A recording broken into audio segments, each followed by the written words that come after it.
about mobility. In this chapter we are studying about current electricity. उससे पहले हमने we have already learned कि current बनता कैसे है. तो we have studied कि जब चार्जेस फ्लो करते हैं उससे हम मेजर करते हैं करंट को. तो चार्जेस फ्लो करने के लिए हमने पढ़ा कि चार्जेस के सभी मटेरियल में सेम फ्लो होते हैं.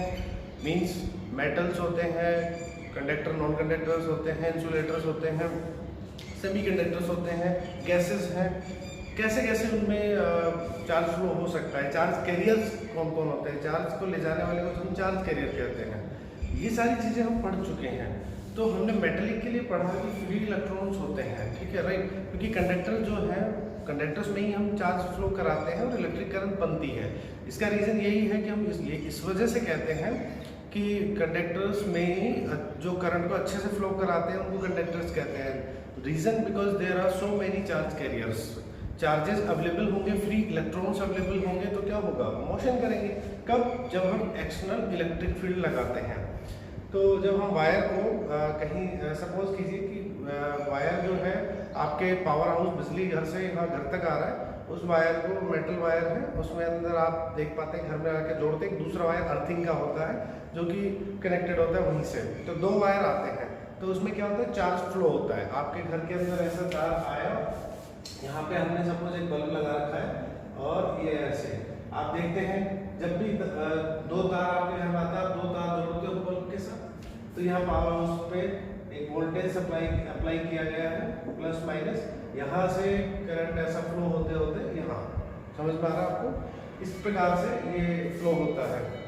तो बेसिकली चार्ज फ्लो जो होता है वही हमारा इलेक्ट्रिक करंट होता है. अब बात आती है कि क्या चार्ज फ्लो सभी मटेरियल में सेम होता है. तो आंसर है नहीं, अलग अलग मटेरियल में अलग अलग होता है. It depends upon mobility of that conductor.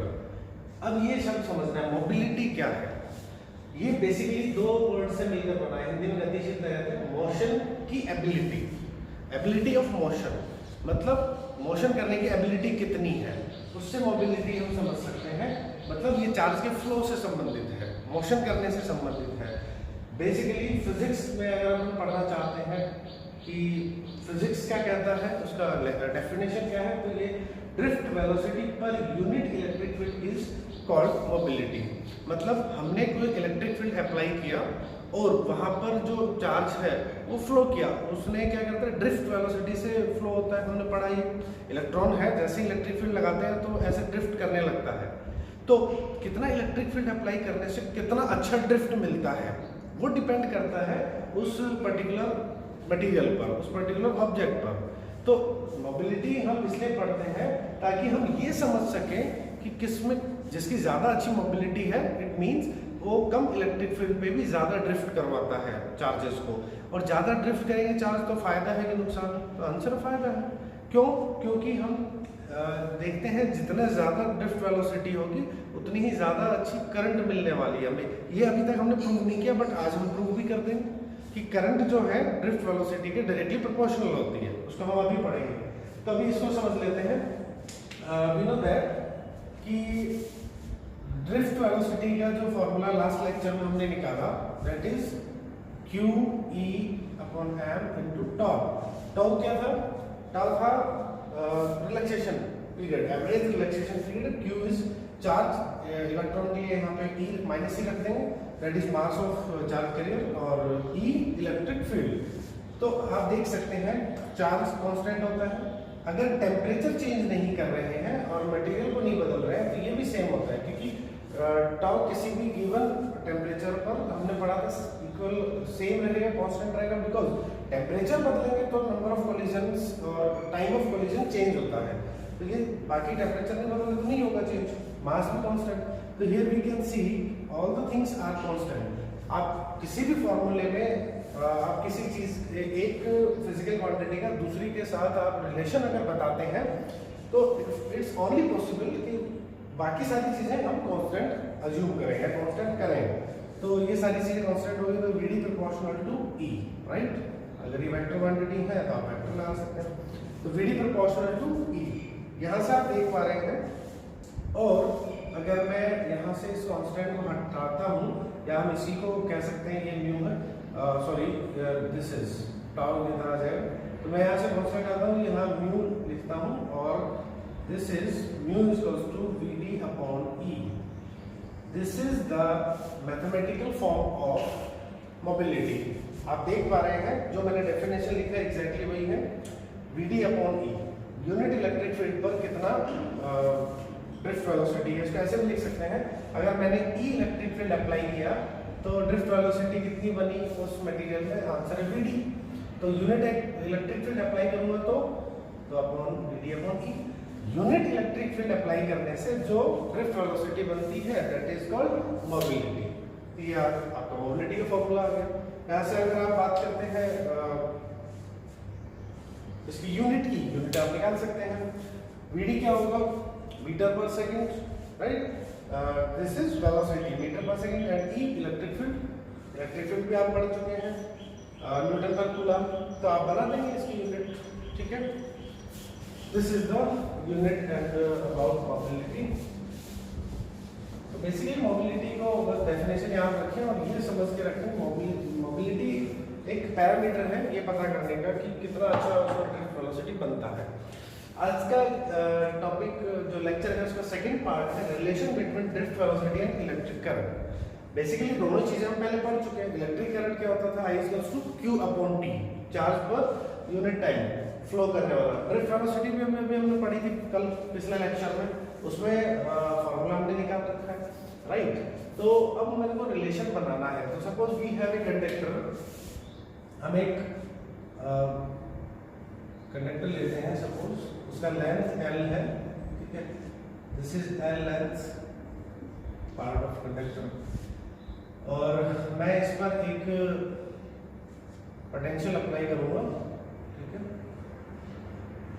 यहाँ V वोल्टेज की एक बैटरी हमने जोड़ दी, ठीक है। ये जो क्रॉस सेक्शन एरिया है ये लेट अस से मतलब कितना क्रॉस सेक्शन है, हम बोलते हैं हिंदी में अनुप्रस्थ काट का जो क्षेत्रफल है वो इस कंडक्टर का A है, ठीक है। A मान लिया, A for area.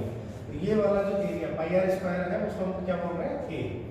Length L है, राइट। इसमें एक अब इलेक्ट्रिक फील्ड जनरेट हो जाएगा, किधर से किधर, देखो ये प्लस टर्मिनल बन गया, ये माइनस, इधर प्लस से माइनस की और हमेशा क्या बनता है, ये देखो ये वाला कंडक्टर का पार्ट यहाँ प्लस से कनेक्टेड है बैटरी के, ये माइनस से कनेक्टेड है, तो ये नेगेटिवली चार्ज हो गया, ये पॉजिटिवली हो गया, इलेक्ट्रिक फील्ड जनरेट हो गया, कितना आंसर है ई। इस कंडक्टर के अंदर एक इलेक्ट्रिक फील्ड जनरेट हो गया। यहाँ पर इलेक्ट्रॉन से बहुत सारे, तो हम एक किसी एक इलेक्ट्रॉन को कंसिडर करते हैं, दिस इज फ्री इलेक्ट्रॉन। इस पर जो फोर्स लगेगा किधर लगेगा, इधर लगेगा, क्या करना स्टार्ट करेगा, ड्रिफ्ट। हम थर्मल वेलोसिटी को कंसीडर नहीं कर रहे बिकॉज उसका एवरेज तो जीरो होता है, तो हम सिर्फ क्या कंसीडर करते हैं कि ये हमने पिछले लेक्चर में सीखा था कि हर इलेक्ट्रॉन थोड़ा थोड़ा इलेक्ट्रिक फील्ड के अगेंस्ट क्या करता है, ड्रिफ्ट करना स्टार्ट करता है। तो ड्रिफ्टिंग किधर होगी इलेक्ट्रॉन की, तो आंसर इधर होगी, किस वेलोसिटी से, तो आंसर वीटी से, क्योंकि इसको ड्रिफ्ट वेलोसिटी कहते हैं अपन। So this are all things. हमने एक चीज और मान लिया, small n that will be required number of electrons per unit volume. मतलब ये पूरा कुछ कंडक्टर का वॉल्यूम है, उसके अंदर यूनिट वॉल्यूम में कितने इलेक्ट्रॉन है, n। तो टोटल इसमें कितने होंगे, तो we can always calculate that. अभी हम कर लेते हैं। देखिए इफ नंबर ऑफ, ये हमने लिख दिया स्मॉल n, कि number of electron per unit volume, then total number of electron, total number of electron in conductor, total number of electron कितने होंगे बेटा, तो देखो इसमें total number of electron होंगे, इस एक यूनिट वॉल्यूम में कितने हैं n, तो टोटल वॉल्यूम में n इंटू वॉल्यूम, ठीक है। वॉल्यूम क्या है, तो आंसर है वॉल्यूम कैसे दिखेगा, क्रॉस सेक्शन एरिया दिया है, L पता है, पाई आर स्क्वायर का मतलब A दिया है, L पता ही है, तो A into L, right. This is the total number of electron present in this conductor. N हमने मान लिया था यूनिट वॉल्यूम में, तो टोटल वॉल्यूम में कितने इलेक्ट्रॉन प्रेजेंट है, NaL। ओके, अगर इतने इलेक्ट्रॉन प्रेजेंट है तो चार्ज कितना प्रेजेंट होगा, क्योंकि मुझे चार्ज इसलिए चाहिए इलेक्ट्रिक करंट। इलेक्ट्रिक करंट का मतलब क्या होता है, चार्ज अपॉन टाइम। तो मुझे चार्ज चाहिए, तो टोटल चार्ज देखो, नंबर ऑफ इलेक्ट्रॉन मिल गए, इतने इलेक्ट्रॉन, तो एक इलेक्ट्रॉन पे कितना चार्ज होता है, तो टोटल इलेक्ट्रॉन पे चार्ज पता लग जाएगा। तो total charge on, total charge in conductor, so total charge कितना आवेश है total, that will B Q, और उस क्यू में तो हम इतने इलेक्ट्रॉन्स हैं, और एक इलेक्ट्रॉन का चार्ज होता है -e into NaL।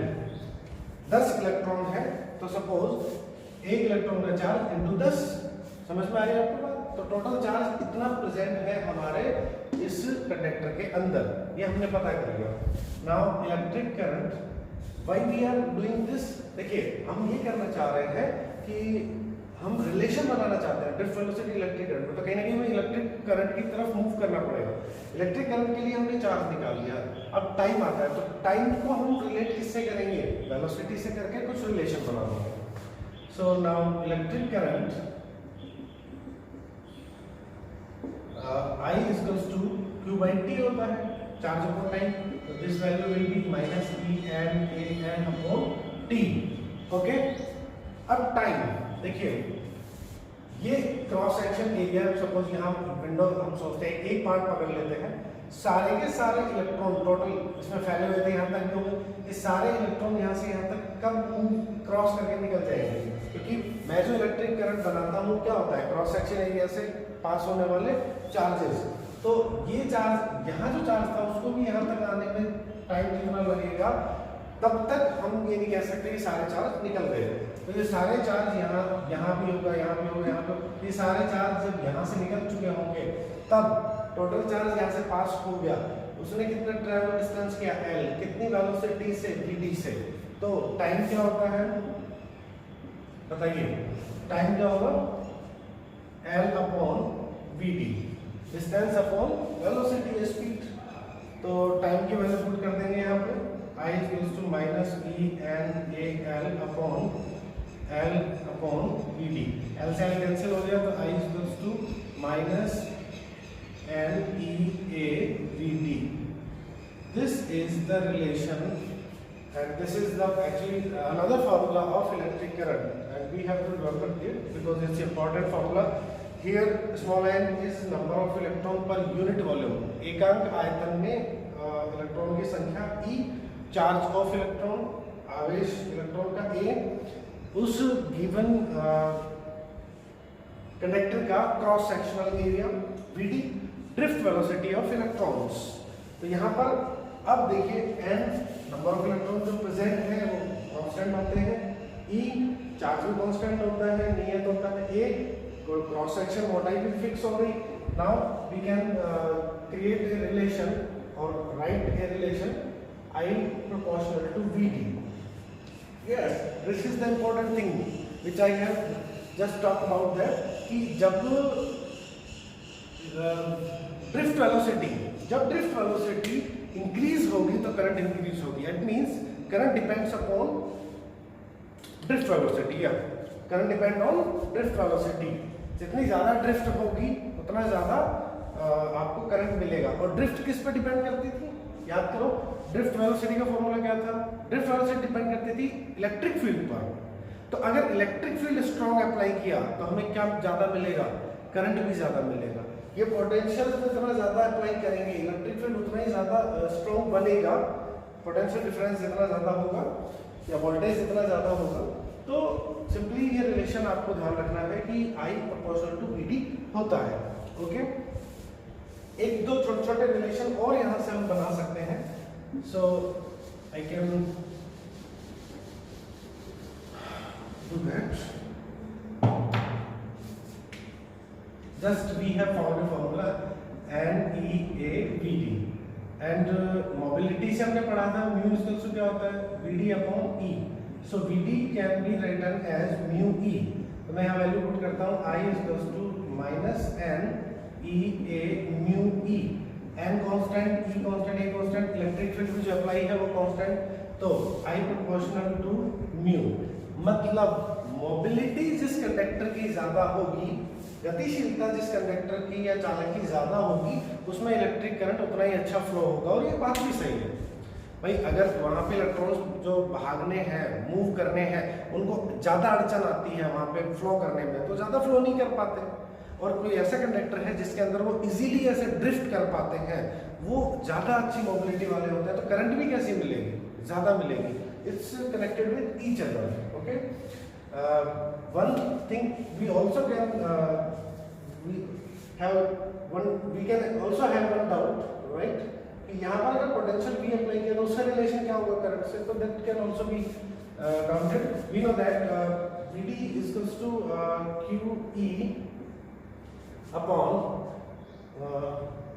m into tau, and E क्या होता है formula electric field, basically potential का फॉर्मूला हमने पढ़ा हुआ है, E इंटू dr या डिस्टेंस इंटू L होता है।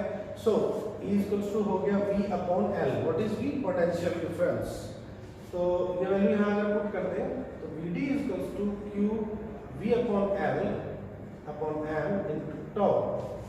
ओके, तो यहाँ से बेसिकली हम ये पता करना चाह रहे हैं, यहाँ से हम देख सकते हैं Q constant, length constant, mass constant and relaxation time constant. Vd proportional to V। Drift velocity किस पे डिपेंड करती है? V पे। ये तो बड़ा सिंपल सा जाहिर सी बात है कि जितना ज़्यादा पोटेंशियल अप्लाई करोगे उतना खतरनाक यहाँ पे इलेक्ट्रिक फील्ड जबरदस्त बनेगा और इलेक्ट्रॉन ज़्यादा ड्रिफ्ट करेंगे। और देखो, हमने एक कंडीशन अभी भी बनाया था कि अगर I प्रोपोर्शनल है Vd के और Vd प्रोपोर्शनल है V के, means A proportional to B and B proportional to C, so A proportional to C, so simply we can say that I proportional to V। अगर जितना ज़्यादा potential apply करेंगे उतना ही ज़्यादा इलेक्ट्रिक करंट बनेगा। So we have done this all relation. अगले class बहुत ज़्यादा इंपॉर्टेंट होने वाली है। ये हमने बेसिक चीज़ें पढ़ी हैं करंट इलेक्ट्रिसिटी को स्टार्ट करते हुए, आगे हम पढ़ने वाले हैं Ohm's law. Don't miss it. अगली क्लास में मिलते हैं। Thank you.